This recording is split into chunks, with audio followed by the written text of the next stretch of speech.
और सत्ता में अब हम आपको उस पश्चिम बंगाल के संदेश खली लेकर चलते हैं जहां 5 जनवरी को ईडी की टीम पर हमला किया गया था। टीएमसी के नेता शेख शाहजहां के इशारे पर भीड़ ने ईडी के अधिकारियों को चुन चुनकर मारा था। लेकिन आज संदेश खली की फिजाओं में एक दहशत थी, लोगों के चेहरे पर डर था और यह डर बहुत अच्छा है।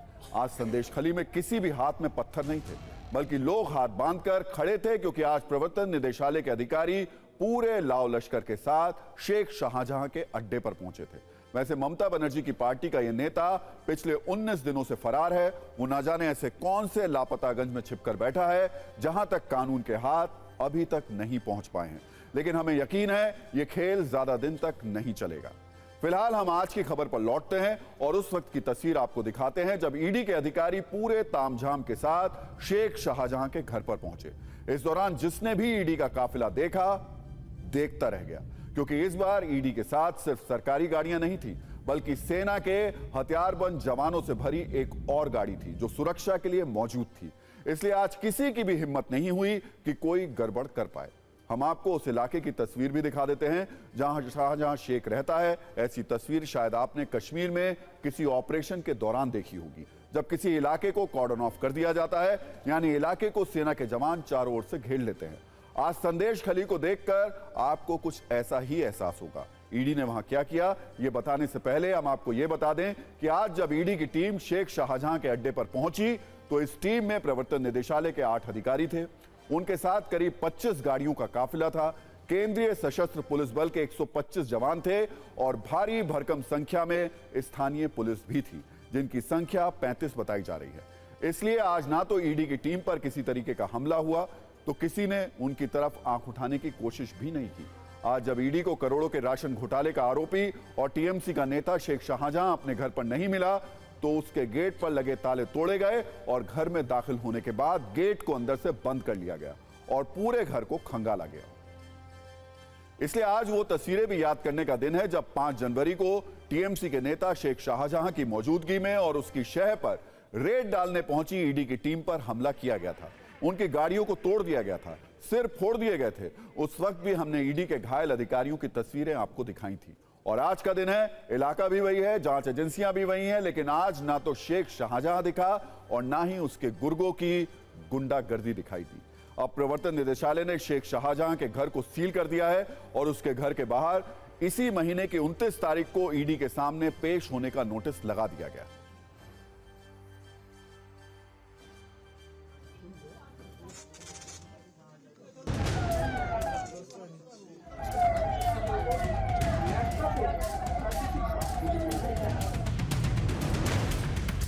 ये शेख शाहजहां कौन था?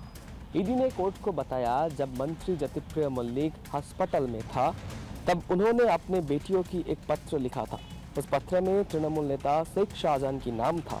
ईडी सूत्रों के मुताबिक ईडी ये जानना चाहते हैं कि क्या मंत्री ज्योतिप्रिय मल्लिक के रेशम दुर्नीति मामला में शाहजहां शेख के कोई लेन देन है कि नहीं, और ये जो पूरा मामला है, ये मामला के साथ ये शेख शाहजहां और ज्योतिप्रिय मल्लिक का क्या नेक्सस है, ये सब जानना चाहता है केंद्रीय इन्वेस्टिगेशन एजेंसी एनफोर्समेंट डायरेक्टरेट। इसी बारे में ये शेख शाहजहां का जो मकान है नॉर्थ 24 इन वेस्ट बंगाल, ये मकान का सुबह से तलाशी अभियान चल रहा है।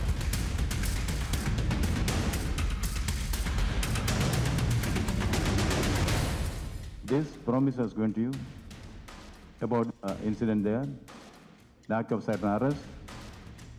Law will take its course. Law has taken its course. The appropriate action will be taken within the limits of the Constitution and the law, which empowers some certain powers and responsibilities on the governor.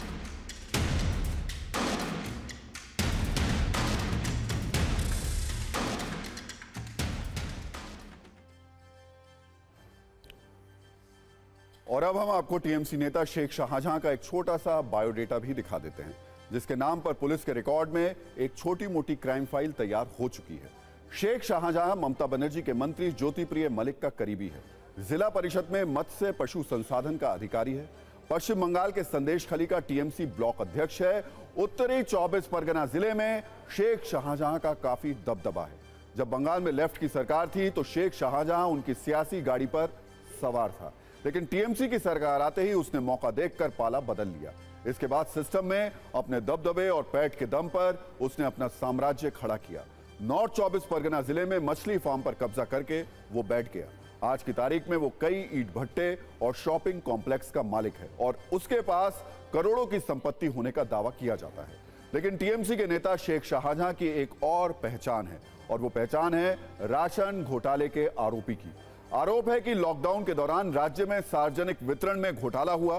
प्रवर्तन निदेशालय की chargesheet के मुताबिक ये ration घोटाला करीब 100 करोड़ रुपए का है और दावा है कि घोटाले की करोड़ों की रकम हवाला के जरिए दुबई में भेजी गई। इस घोटाले में गरीबों को मिलने वाले राशन को खुले बाजार में बेचा गया।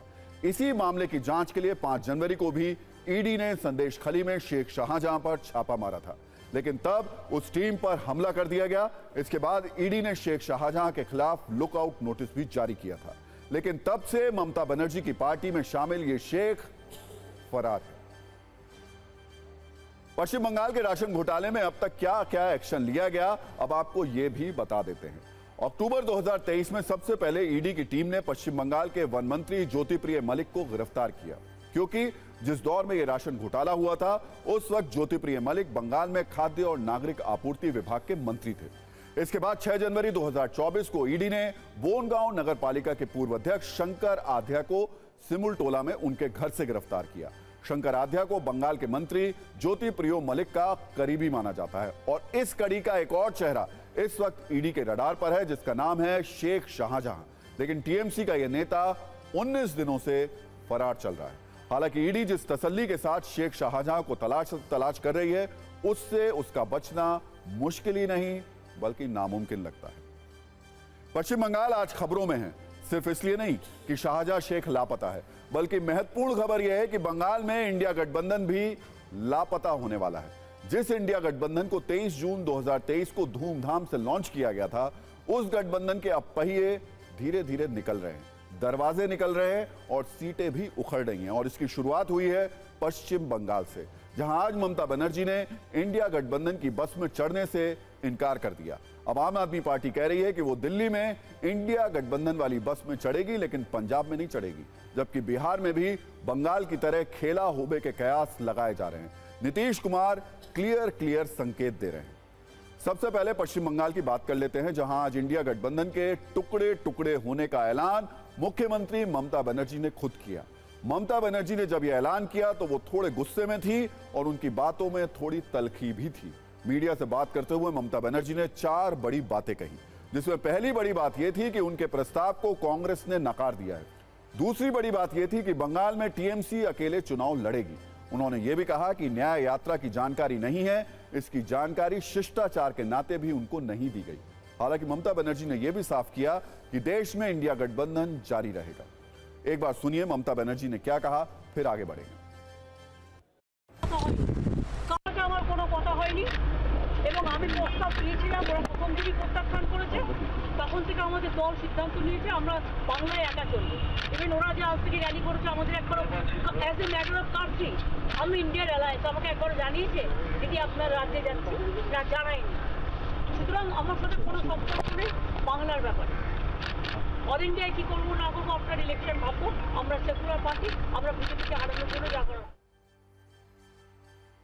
अब सवाल है, जो ममता बनर्जी फ्रंट फुट पर इंडिया गठबंधन को जोड़ने में लगी थी, उन्होंने अचानक इंडिया गठबंधन को बाय बाय क्यों कह दिया?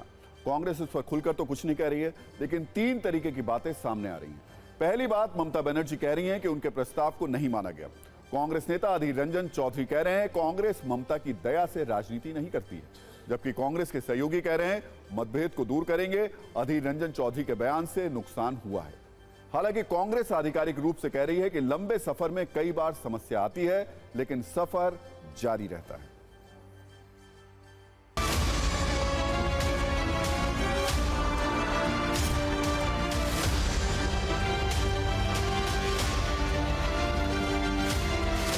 इंडिया गठबंधन का एक बहुत महत्वपूर्ण स्तंभ तृणमूल कांग्रेस। हम ममता जी के बिना इंडिया गठबंधन की कल्पना नहीं कर सकते और हमें पूरा उम्मीद है कि जो बातचीत चल रही है वो कुछ ना कुछ एक मंजिल का रास्ता निकाला जाएगा। और ममता बनर्जी की दया से हम लोग नहीं चुनाव लड़ेंगे और लड़ने के नहीं चाहते। कांग्रेस पार्टी अपनी ताकत पर चुनाव लड़ना जानते हैं। ममता बनर्जी की दया दूरज पे कांग्रेस पार्टी अपना राजनीति नहीं करते। उनके लिए सीट शेयरिंग थोड़ा सा जो है कॉम्प्लिकेटेड रहेगा और जो भी छोटे मोटे उनके बीच में मनमुटाव हैं वो हल कर दिए जाएंगे। जब जब कोई पॉजिटिव बातचीत होती है, अधीर रंजन चौधरी साहब की तरफ से कोई बयान इस तरीके का आता है, ये सब बयानों से नुकसान होता है। अलायंस एक ही है, सब साथ में ही रहेंगे। हमारी दीदी है वो, और हम सब दीदी का बहुत प्यार और सम्मान करते हैं, और अलायंस में कोई नहीं प्रॉब्लम होगा, दीदी हमारे साथ ही रहेगी। गठबंधन नॉन पॉलिटिकल मतलब अननेचुरल था, पॉलिटिकली वायबल नहीं था। ये एक ऐसा नाम है इंडिया अलायंस, एक ऐसा नाम है ना जिसका कोई माजी है, ना नेता ना नीति है।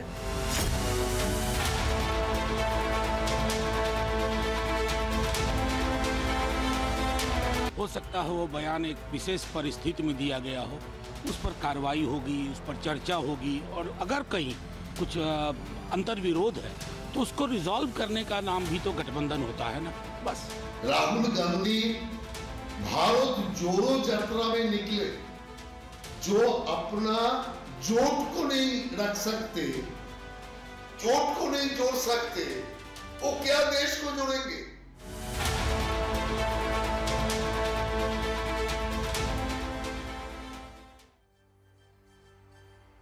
लेकिन संकट सिर्फ पश्चिम बंगाल में नहीं है, पंजाब में भी है। यहां भी इंडिया गठबंधन के सदस्य आम आदमी पार्टी ने पंजाब में अकेले चुनाव लड़ने का ऐलान कर दिया है। पंजाब के सीएम भगवंत मान ने कहा कि उनकी पार्टी पंजाब की सभी 13 लोकसभा सीटों पर चुनाव लड़ेगी।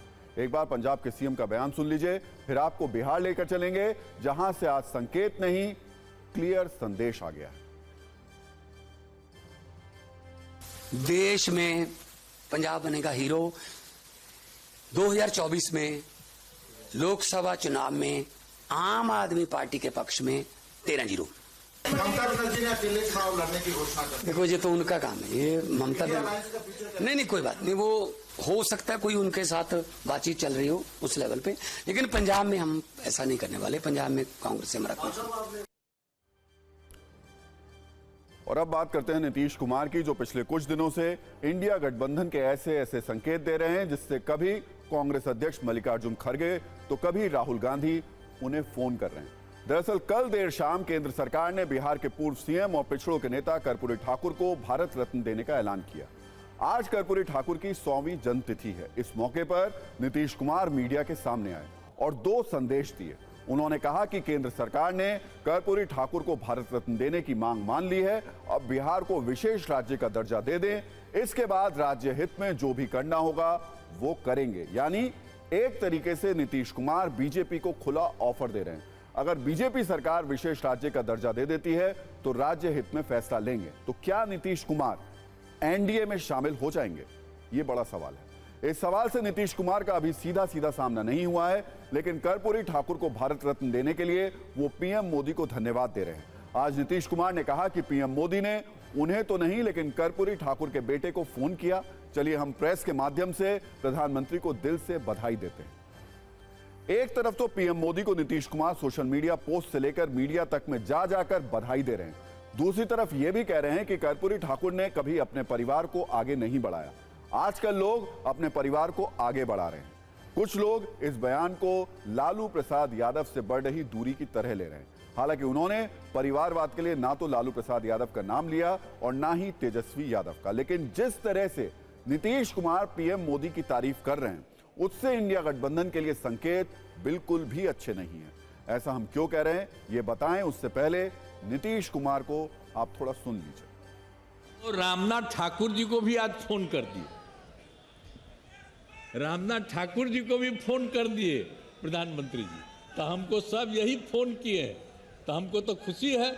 हमको तो फोन नहीं किए हैं, लेकिन सब प्रेस के माध्यम से हम भी उनको बधाई दे देते हैं कि इतने दिनों से हम लोग मांग कर रहे थे।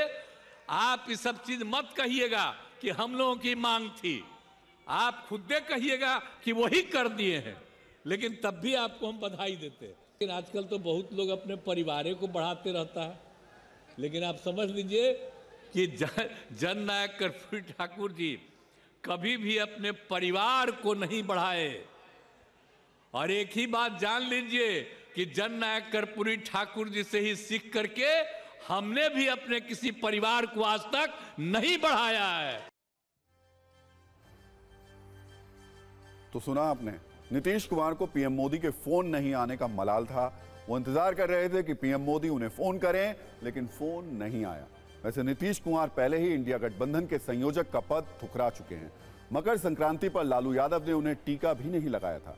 कल राज्यपाल से मुलाकात भी कर चुके हैं। इधर जीतन राम मांझी खुलकर कह रहे हैं कि नीतीश कुमार का एनडीए में स्वागत है।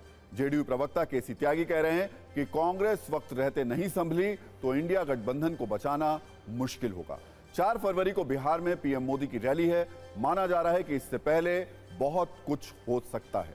नीतीश यू टर्न ले सकते हैं। और अब आते हैं पीएम मोदी के उस फैसले पर जिसने नीतीश कुमार के यू टर्न वाले एक्सपायर हो चुके कार्ड को फिर से रिचार्ज कर दिया है। दरअसल कर्पूरी ठाकुर बिहार में अति पिछड़ों की राजनीति करने वाले बड़े नेता रहे हैं। वो 2 बार बिहार के मुख्यमंत्री रहे हैं। बिहार में पिछड़े वर्ग की आबादी 27% है और 36% अति पिछड़ा वर्ग है। कर्पूरी ठाकुर को भारत रत्न देकर बीजेपी पिछड़ों और अति पिछड़ों में अपनी पैठ बढ़ाना चाहती है। कुछ ही महीने बाद चुनाव है। ऐसा माना जा रहा है कि पीएम मोदी के इस फैसले से बिहार और यूपी के एक बड़े हिस्से में अति पिछड़े बीजेपी की तरफ मुड़ सकते हैं। अति पिछड़े तो बाद में मुड़ेंगे, उससे पहले नीतीश कुमार बीजेपी की तरफ मुड़ने के संकेत दे रहे हैं।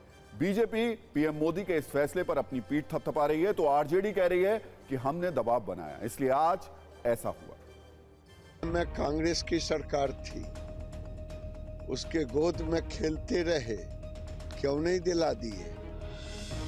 लालू यादव बरसों से कांग्रेस के गोद में खेल रहे हैं, क्यों नहीं दिला दिए?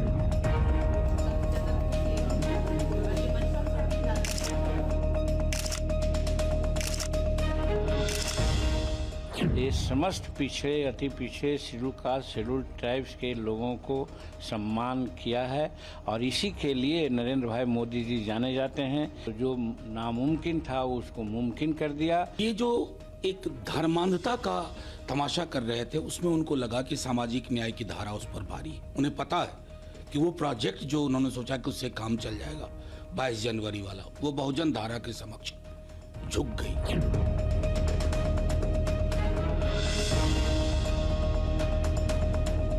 भारत सरकार के इस कदम का स्वागत करते हैं, धन्यवाद देते हैं कि उन्होंने हमारे नेता कर्पूरी ठाकुर को भारत रत्न दिया। ये जनता दल यू की बहुत लंबी मांग थी। कांग्रेस के साथ आप जब केंद्र में सरकार बनाए, सरकार में सम्मिलित रहे, उसमें क्यों नहीं फैसला लिए? क्यों नहीं लिए? इसलिए कि आप कर्पूरी ठाकुर जी का सम्मान नहीं करना चाहते थे, उनको सम्मान नहीं देना चाहते थे।